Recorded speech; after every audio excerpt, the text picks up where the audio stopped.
আমাদের সন্তানরা সময়কালের সবচেয়ে কঠিন সময় অতিক্রম করছে। হৈমন্তীর বাপেরও এই দুর্গতি হয়েছে যে মানুষ তার নিজেকে বেশি পছন্দ করে। আমাদের এই গ্রাম বাংলায় কথা আছে, পরের ঘর স্যাপের ডর, নিজের ঘর হাইগা ভর। আমরা সমাজের প্রয়োজনে পরিবার গড়ে তুলেছিলাম। এটা আমি বলবো যে বাসাটা শূন্য বাসা, শূন্য খাঁচা। আমাদের যৌথ পরিবারগুলির মধ্যে ছিল যে আমাদের শেষ জীবনে কে দেখবে, তখন একটা ভাবনা ছিল যে সন্তান দেখবে। আমাদের কিছু আবেগিক সম্পর্ক আছে সন্তানের সাথে বাবা মার থাকার। এই সন্তানের সাথে থাকতে গিয়ে সে কিছু অনাসৃষ্টি করে ফেলে, ইচ্ছায় অনিচ্ছায় অনেক সময় সন্তানের সংসারে নাক গলাতে শুরু করে। বিয়ে বাড়ি, কোনো জন্মদিন, কোনো অনুষ্ঠানে বাবা মার সাথে জিজ্ঞাসাও করে না, অনুষ্ঠান আয়োজন টায়োজন সব করে ফেলে।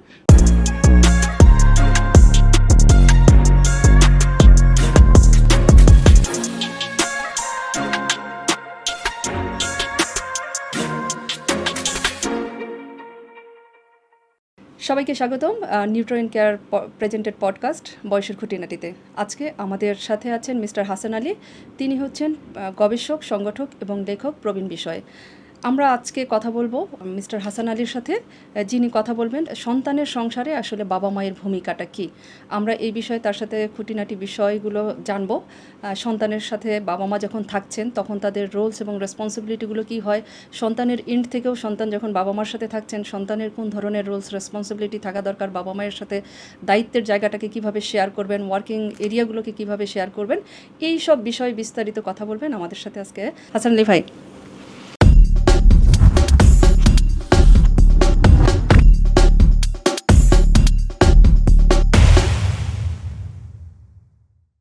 অনেক ধন্যবাদ।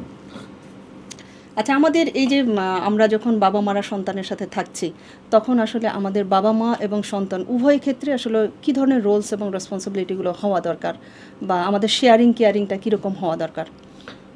এই বিষয়ে কথা বলার আগে আমাদের পেছনে ফিরে যেতে হবে। একটা সময় আমাদের সমাজে পরিবার বলে কিছু ছিল না। আমরা সমাজের প্রয়োজনে পরিবার গড়ে তুলেছিলাম এবং মা বাবা মিলে, সন্তান সন্ততি, ভাই বোন মিলে আমরা পরিবারের একটা সৃষ্টি হয়েছিল। পরবর্তী সময়ে আমাদের সমাজ ব্যবস্থার পরিবর্তনের ফলে আমাদের যৌথ পরিবারের যে ভাবনা বা যে বিষয়গুলি ছিল সেগুলি ভেঙে গেছে। তার পরবর্তী সময়ে আমরা যেটা পেলাম যে আমরা একক পরিবারটা পেলাম।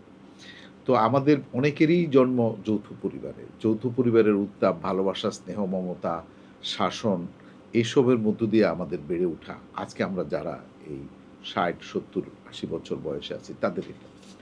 এর চাইতে কমে যাদের বয়স তাদেরকে তারা বেশিরভাগরাই একক পরিবারে মা বাবাকে দেখে বড় হয়েছে। তাদের পরিবারে দাদা দাদি, নানা নানিকে নিয়মিত দেখার সুযোগ অনেকেরই হয়েছে বা অনেকের হয়নি। তো পরিবারের মা বাবার সাথে যে সম্পর্ক তৈরি হয় সেই তৈরি হওয়ার ক্ষেত্রে এইসব মানুষের একটা ভূমিকা আছে। তারা যেই পরিবারে ছেলে মেয়েরা দাদা দাদিকে দেখে, নানা নানিকে দেখে একসাথে খাওয়া দাওয়া করে তাদের স্নেহ মমতা শাসন বড় হয়ে তাদের এক ধরনের মূল্যবোধ তৈরি হয়। এখন আমাদের সমাজ ব্যবস্থার যে জায়গায় আমরা দাঁড়িয়েছি, স্বামী স্ত্রী কেন্দ্রিক পরিবার। এই পরিবারে ছেলে মেয়েরা বেশিরভাগ সময় কম, দুটো বা একটা, এর মধ্যে আমাদের সীমাবদ্ধতা। তো এখন যদি কারোর ছেলে মেয়েরা থাকে এবং একটা সময় গিয়ে এই ছেলে মেয়েরা লেখাপড়া করে পরিবারের বাইরে চলে যায়, এটা আমি বলবো যে বাসাটা শূন্য বাসা, শূন্য খাঁচা। এই বাসা আর থাকার মতো কেউ নাই। যে স্বামী স্ত্রী একদিন দুজনে মিলে সংসার করেছিল তারা কয়েকদিন পাখির বাসার মতো ছানাগুলিকে বড় করে দেওয়ার পর সেই ছানা আবার উড়ে চলে গেছে তাদের কর্মক্ষেত্রে, দেশের বাইরে বিভিন্ন জায়গায় তারা আছে। দেশে থাকলেও তো অনেক সময় হচ্ছে যে আমরা একই সাথে থাকার সুযোগ থাকা থাকছে হয় না, না, অন্য শহরে কিন্তু থাকছি। শেষ পর্যন্ত আবার দুইজন মানুষ একা হয়ে যায়, আবার এর মধ্যে স্বামী স্ত্রী আগে মরে যায়। নানা কারণে আমাদের, যেহেতু আমরা সন্তান জন্ম দিয়েছি, আমাদের একটা আকাঙ্ক্ষা ছিল একটা সময় জীবনের, আমাদের যৌথ পরিবারগুলির মধ্যে ছিল যে আমাদের শেষ জীবনে কে দেখবে, তখন একটা ভাবনা ছিল যে সন্তান দেখবে। এবং আমাদের গ্রামের কৃষিভিত্তিক যে আমাদের সমাজ ছিল, সেই সমাজে আমাদের পরিবার প্রধান একজন পুরুষ, তার কিছু জমি জমা ছিল, ফলে তার কর্তৃত্ব ছিল, তার সাহস ছিল। সে ভাবতো যে বার্ধক্যে তাকে দেখার জন্যে ছেলে মেয়েরা বাধ্য, কারণ সহায় সম্পদ না হলে পাবে না, এরকম। কিন্তু এখন যুগ পাল্টে গেছে। বাবার যা সহায় সম্পদ আছে, কোনো ছেলে মেয়ে বাবার যা অর্জন তার চাইতে অনেক বেশি অর্জন ইতিমধ্যে করে ফেলছে। অথবা না হলেও বাবার সহায় সম্পদের আয় ব্যয়ের অংশ যদি সে নাও পায়, তাইলেও সে তার জীবনটা সে চালাতে পারবে। চালানোর ক্ষমতা তার আছে। কিন্তু আমাদের কিছু আবেগিক সম্পর্ক আছে সন্তানের সাথে বাবা-মার থাকার। কারণ যতই টাকা পয়সা থাকুক, সে কিন্তু চায় যে তার যে প্রিয় সন্তান যাকে সে কোলে পিঠে করে বড় করেছে তার সাথে থাকা। এবং এই থাকতে চাওয়াটা আমি অন্যায় মনে এটা করি না। আসলে একটা মানসিক আকাঙ্ক্ষাও থেকে আকাঙ্ক্ষা। যায়। কিন্তু আমাদের যেহেতু প্রবীণদের সমাজে প্রবীণ ক্লাব, প্রবীণের আড্ডা, প্রবীণদের কোনো অনুষ্ঠান, প্রবীণদের অন্যান্য বিনোদনের মাধ্যমগুলি একেবারেই দুর্বল, নাই বললেই চলে। ফলে আমাদের প্রবীণদের মধ্যে একটা তাড়না থাকে সংসারে, ছেলের সংসারে, মেয়ের সংসারে, নাতি-নাতনিদের সাথে আমোদ আহ্লাদ করবে, তাদের লালন পালনের মধ্যে, তাদের বড় হওয়া দেখার মধ্যে, স্বামী মানে সন্তানের সংসার দেখার মধ্য দিয়ে একটা তার যে ভিতরের যে একটা আকাঙ্ক্ষা চাহিদা আছে, এইটা সে যদি বাইরে আমাদের সুযোগ সুবিধা তৈরি হয়, তাহলে সন্তানের সাথে থাকার যারা সামর্থ্যবান তাদের অতটা আকাঙ্ক্ষা না। কিন্তু যে সমস্ত প্রবীণরা আর্থিকভাবে সামর্থ্যহীন, যাদের নির্ভরতা আছে, যে তারা শারীরিক মানসিক নির্ভরতা আছে, হয় টাকা পয়সার অভাব অনটন, অথবা শরীরটা সুস্থ না, কখন মরে যায় না যায়, এইসব ভয়ের থেকেও অনেক সময় তার সন্তানের সাথে থাকতে চায়। এই সন্তানের সাথে থাকতে গিয়ে সে কিছু অনাসৃষ্টি করে ফেলে, ইচ্ছায় অনিচ্ছায় অনেক সময় সন্তানের সংসারে নাক গলাতে শুরু করে। বিশেষ করে প্রথম দিকে যেটা হয় যে যদি ছেলের সংসারে থাকে, তাহলে বিশেষ করে ছেলের বউ, ছেলের শ্বশুরবাড়ি বা তাদের আত্মীয় স্বজন কয়বার শপিংয়ে গিয়েছে, কি কেনাকাটা করছে, কি কেনাকাটা করে নাই, কি ধরনের অনলাইনে অর্ডার দিয়ে কি খেয়েছিল না খেয়েছিল, এই সমস্ত কিছু তার নজরে থাকে। আচ্ছা, আচ্ছা। নজরে থাকলে তখন সে মনে করে যে তাকে যে বাসার থেকে চলে গেল, যাওয়ার সময় তো আমাকে একটু বলে গেল না, বা আমার এত খাবার-দাবার আনলো, কই আমাকে তো একটু জিজ্ঞেস করলো না যে তার আমি মানে খাবো কিনা? এখানে আমরা যদি একটু লাইন আপ করি, দুটো কারণ হচ্ছে আমাদের একসাথে থাকার। এক হচ্ছে যদি বাবা-মা আর্থিকভাবে একটু অসচ্ছল ফিল করেন অথবা আর্থিক অবস্থাটা ওই না থাকে, সেক্ষেত্রেও সন্তানের সাথে বাবা-মার থাকার একটা আকাঙ্ক্ষা থাকতে পারে। আর একটা হচ্ছে যে তার মানসিক দূরত্বটা, মানে মানসিক যে আকাঙ্ক্ষা সেটা থেকেও থাকতে পারে। অর্থাৎ আমি একাকিত্ব বোধ করছি, আমি একা থাকতে চাচ্ছি না, সন্তানের বেড়ে ওঠা, এ কারণেও থাকতে পারে। কিন্তু আমরা একটু কোনো ক্ষেত্রে দেখি যে অনেক সময় বাবা-মা সন্তান থাকতে অনীহা প্রকাশ করে। সেই ক্ষেত্রে আপনার ভাবনাটা কি? এটা হলো যে আপনি এটা ইন্ডিভিজুয়ালিজমের যুগ, ব্যক্তি স্বাতন্ত্র্য বাদ, বা যেটা মানুষ নিজে থাকতে চায়, মানুষ তার নিজেকে বেশি পছন্দ করে। সে সন্তানের সংসারে গিয়ে থাকতে চায় না কেন? প্রথম হলো তার স্বাধীনতা ব্যাহত হবে এবং তাকে সারাক্ষণেই একটা মোরাল পুলিশিং এর মধ্যে রাখা হয়। আপনি ওষুধ খেয়েছেন কিনা? আপনি ভাত খেয়েছেন কিনা? তো এখন দেখা গেল যে আমাদের ক্ষেত্রে আমরা যখন সন্তানের সংসারে যারা থাকেন, তো তারা স্বাধীনতায় হস্তক্ষেপ হবে। উনি মোবাইলে এতক্ষণ কি কথা বলল?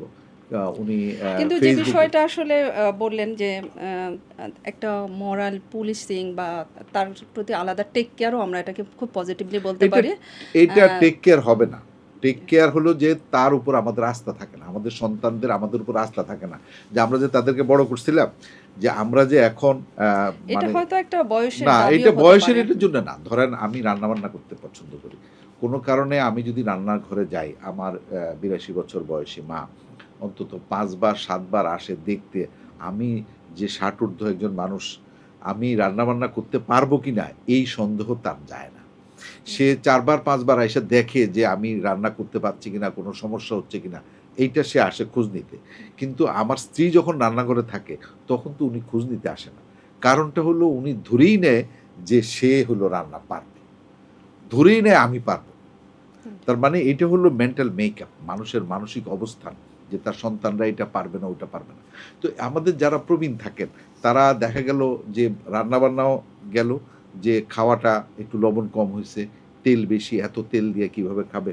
হ্যাঁ? আর শাকটার মধ্যে লবণ হয়ে গেছে। তার মানে ঢেঁড়স ভাজি খাওয়ার টেবিলে একটা সমস্যা তৈরির সম্ভাবনা এবং থাকে। কমন খাবার থাকে। হুম। প্রতিদিন সকালে এসে উঠে দেখবে ২ টা শুকনা রুটি, একটু ভাজি অথবা একটা ডিম ভাজি বা এরকম থাকছে। এক খাবার, এক খাবার। কারণ তার আপনি এটা মনে রাখতে হবে যে আমাদের যে প্রবীণরা আছে তাদের জিহ্বার যে কোষগুলি আছে টেস্ট বাড, যেগুলি, সেগুলিও কিন্তু আসলে নষ্ট হয়ে যেতে থাকে। 60% 70% স্বাদ লাগে না। এবং অনেক প্রবীণ আছেন যারা আপনার পান খান বা স্মোক করে বা অন্য কোনো কারণেও জিহ্বা বা মুখের স্বাদ কমে যায়। তখন সে আসলে পাতলা ঝোলের খাবার-দাবার এগুলি তেমন পছন্দ করে না। এবং সে একটু গাঢ় ঝোল এবং তেল, ঝাল, মসলার এইসব খাবার, এবং এইসব খাবার খেয়ে আবার তার দেখা গেল যে ডাইজেশনের প্রবলেম। পেট ফাঁফা দিয়ে আছে বা তার গ্যাস্ট্রিকের ওষুধ খেতে হবে। তো ফলে কোনো লাভই হয় না। তো নানান রকমের জটিলতা, এবং অসুস্থ হয়ে গেলে যখন ছেলে-মেয়েদের সাথে খাবার-দাবার নিয়ে বিতর্কটা হয় কি, আপনাকে তখন এটা না খাওয়ার জন্য না করলাম, আপনি কেন খেয়েছেন? আপনি এতটা না খেলেও পারতেন। একটা মিষ্টি খেলেই হইতো। আপনার তো ডায়াবেটিস। এই যে বারবার নানা ক্ষেত্রে তাকে স্মরণ করিয়ে দেওয়া যে আপনি সকালে হাঁটতে গেছেন, এত তাড়াতাড়ি হাঁটার তো দরকার নেই। আর এতবার মসজিদে যান, এতবার গোসল করতেছেন অথবা এতবার উযু করতেছেন, আপনি বাথরুম ভিজিয়ে রাখতেছেন, এভাবে পড়ে গেলে তো বিপদ। এগুলি কিন্তু মোরাল পুলিশিং এর মধ্যে পড়ে। কিন্তু আবার দেখা গেল যে ভিজা পাটা নিয়ে ঘরের মধ্যে ঠাস করে আসলো। আইসা দেখা গেল তাদের ছোট বাচ্চা আছে, সে হয়তো পিছলে পড়লো, স্লিপ করার একটা স্লিপার বা সম্ভাবনা। তার বা ঘরে আরেকজন একটু পিছলে এলো। এই যে তখন এগুলি তৈরি হয়।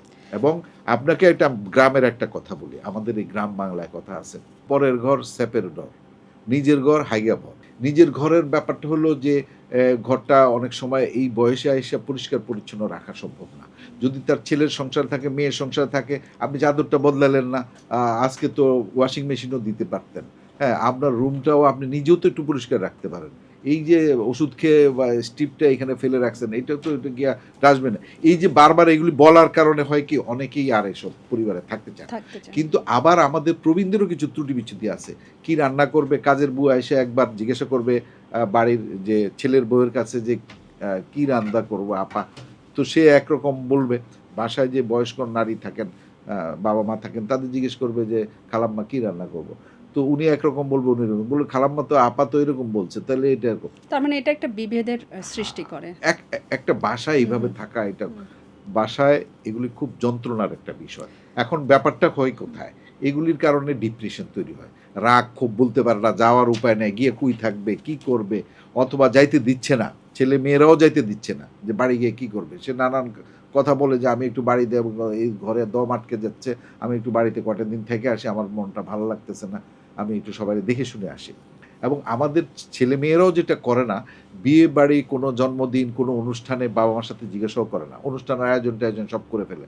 যাওয়ার যেদিন হবে সেদিন হয়তো সে জানে। তখন মনে দুঃখ পায় যে এই যে সিদ্ধান্ত নেওয়ার প্রক্রিয়ায় আমাকে তো কেউ বললও না। মানে কেমন অংশগ্রহণটা অংশ, থাকছে না। হ্যাঁ, হ্যাঁ, সিদ্ধান্ত সিদ্ধান্ত গ্রহণ নেওয়ার প্রক্রিয়ায় অংশগ্রহণ সে থাকছে না। থাকতে পারছে না।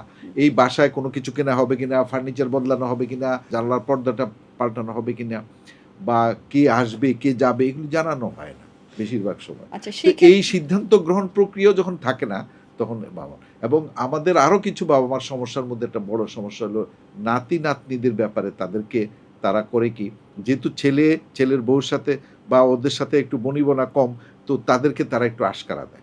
আশকারা এটা নানাভাবে দেয়। এটা একটু হয়তো আশ্রয় দেয়, তাদের পক্ষ হয়ে ছেলের সাথে একটু ঝগড়া করে, ছেলের বউয়ের সাথে একটু তর্ক করে যে এই, তখন আবার ছেলের বউ বলে যে, "আম্মা আপনি এটা নিয়ে আর কথা বলেন না তো, ওদের আমি লেখাপড়া আমি দেখতেছি। আপনি এটার মধ্যে।" তখন আবার একটু রাগ করে যে, "আমরা আর ছেলে-মেয়ে বড় করি নাই, তোমরা এই ছেলে-মেয়ে বড় করলা। হ্যাঁ, আমরা জানি না কেমনে বড় করতে হয়। তোমাদের পেটে আমরা হইলাম, নাকি তোমরা আমাদের পেটে হইছো?" এই রকমের বিভক্তি। কিন্তু আমরা এখন এটা আ যতই হোক ছেলে-মেয়েকে স্বাধীনভাবে তার সংসার করতে দেওয়া উচিত। আমাদের বাবা-মার উচিত হবে যতটা যদি সম্ভব থাকে, তাইলে ছেলে-মেয়ের সংসারে আ থেকে পারতপক্ষে নিজের স্বাধীন জীবন যাপন করা এবং তার কমিউনিটি গড়ে তোলা। প্রবীণদের মধ্যে তার সমবয়সী বন্ধু-বান্ধবের সংখ্যা বাড়ানো, তাদের সাথে একসাথে সময় কাটানো, কারণ তাদের সাথে তার স্মৃতিচারণ যায়। সে একটা কোহট আছে। সে যেই বয়সের লোক, সেই বয়সের অনেক স্মৃতি আছে। সেই বয়সে নদী-নালার গল্প হবে, সেই বয়সে লঞ্চ যাত্রার গল্প হবে, সেই বয়সে তার ধান কাটার, ধানের চাষবাস বা এখন তো রাখাল থাকতো, গরু পালতো। এখন তো ট্রাক্টরের মেশিনের গরুর সাথে আর দেখা হচ্ছে না। এবং কি অনেক সময় আমাদের যে গরুর দুধ পাওয়া বা ছোট বাছুর যে দৌড়াদৌড়ি করতো গ্রামে, এগুলিও এখন আর দেখতে পাওয়া যায় না। তো বাবা-মার এগুলি একটা কঠিন সময়। আমার যেটা বক্তব্য, শেষের মেসেজ আমি বলতে চাই, বাবা-মা প্রত্যেক মানুষের শ্রদ্ধার, ভালোবাসার। কিন্তু বাবা-মা যেন সন্তানের সংসারে নির্ভরশীল ব্যক্তি হিসাবে আবির্ভাব না হন। এটাই হলো গুরুত্বপূর্ণ বিষয়। আপনার কাছ থেকে শারীরিক এবং মানসিক ২ ভাবেই নির্ভরশীল হওয়া যাবে না। ধন্যবাদ। আপনার কাছ থেকে আর দুটো মেসেজ আসলে জানতে চাই, যেটা সকল বাবা মার উদ্দেশ্যে বলবেন। যে সকল বাবা মা আসলে সন্তানের সাথে থাকতে চাচ্ছেন, তারা যদি মেয়েদের সংসারে থাকেন, সেক্ষেত্রে তাদের করণীয়গুলো কী হওয়া উচিত, এবং কত দূর পর্যন্ত, এই যে এতক্ষণ যে কথা বললেন আপনি, যে একটা সীমানা বললেন, কত দূর পর্যন্ত সীমানাটা দেওয়া উচিত, এবং সন্তানদেরও বাবা মার ক্ষেত্রে কোন জায়গা পর্যন্ত হয়ে থাকে যদি সে মেয়েদের সংসারে থাকে? এটা খুবই গুরুত্বপূর্ণ। মেয়ের সংসারে থাকার ক্ষেত্রে একটা গুরুত্বপূর্ণ বিষয় হলো মেয়ের যে সঙ্গী বা তার যে পার্টনার। পার্টনার, হাজব্যান্ড, বিশেষ করে তার স্বামী, তার তার প্রতি যথেষ্ট সম্মান বজায় রাখতে হবে। তার কোনো অসম্মান হয়, তার মা, বাবা, ভাই, বোন, তার আত্মীয়স্বজনকে এই বাসায়, এই জায়গায় তারা যখন আসবে বা তাদের সাথে তাদের যেন অশোভন বা কটু কথা বা অসম্মানজনক আচরণের ক্ষেত্রে সতর্ক থাকতে হবে। এবং বাবা মায়ের এবং তাদের মেয়ের জামাইয়ের সাথে যদি কোনো কারণে তাদের ঝগড়া বিবাদ হয়, মনোমালিন্য এটা খুব হয়, ন্যাচারাল একটা বিষয় যে হ্যাঁ, দুজন পার্টনার একসাথে থাকলে তাদের মধ্যে মনোমালিন্য, ঝগড়াঝাটি হবে। সন্তান সন্ততি লালন পালন নিয়ে তাদের মধ্যে যদি তর্ক বিতর্ক হয়, সেখানে নিজেকে উপস্থিত না করা, নিজের নাক গলানো, পারতপক্ষে দূরে থাকা, সম্ভব হলে মেয়ের জামাতা যেই বিষয়গুলিতে যুক্তি করেছে সেই যুক্তিগুলিকে গ্রহণ করা। এটা হলো যে আমাদের তো দুইটা সমস্যা। আমরা যখন ছেলের সংসারে থাকব, সেই ছেলের সংসারও আমাদেরকে দেখতে হবে। ছেলের বউ, ছেলের শ্বশুরবাড়ি, তাদের সম্পর্কে, তাদের আর্থিক সমস্যা, সুখ দুঃখ, ব্যথা বেদনা, তাদের কোনো বিপদ আপদকে অবহেলা করা, অসম্মান করা বা অসৌজন্যমূলক ঠাট্টা মশকরার নামে, হ্যাঁ, অনেক সময় এগুলিকে ছোট করার প্রবণতা আছে, লো ফিল করানো।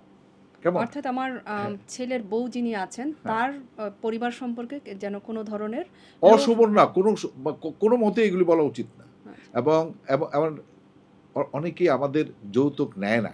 কিন্তু ছেলে মানে গল্পের ছলে বলে যে আমার বেয়াই মেয়ে বিয়ে দেওয়ার পরে আর খোঁজ খবর মনে করছে যে ফুলসেরাত পার হয়ে গেছে, আর খোঁজ নিতে হবে না। এটা অবশ্য আমাদের সমাজের খুব কমন একটা কমন। প্র্যাকটিস। বিশেষ করে এগুলি আমাদের কোনো জেলায় এগুলি প্রকোপ মারাত্মক।